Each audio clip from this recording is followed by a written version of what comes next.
ఒకటి ప్రాంతాలు ఎరిగిపోతుంది అర్థం జనం దగ్గర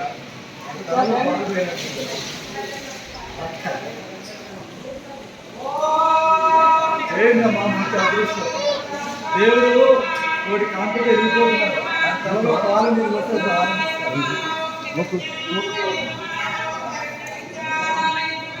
మా అభిషేకం చేయించాలంటే రాయించండి, చేయించండి.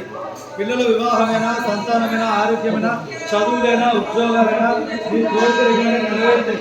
ఇంత దూరం వచ్చారు 800 మనం తాగే బాగా చదివించుకోండి. అభిమోహం విశ్వమాకు రాయించుకోండి. పిల్లలు పక్కన పడవచ్చు, మంచిగా ఐదు అప్పుడు పిల్లలు పక్కన పడతారు, అందరూ తాగుతారు బంగారం. అలా తాగినా కూడా సమస్య పాల్గొని పోతాయి. పరిశ్రమలో నిర్ణయం వ్యక్తం చేసుకుని చట్ట పాల్గొనడం పోయింది. ఈ బంగారం చేస్తే దేహంలో చేసినట్టు మనసు ఇంపార్టెంట్ పోతాం. మంచి రాయించండి, చేయించండి. దేవదేవుడికి అభిషేకం ప్రేమికి అభిషేకం చేయించండి. మా రాయించండి, లైన్లో రాండి, శుభ లైన్లో రాస్తారు. ఒక్కరికి 500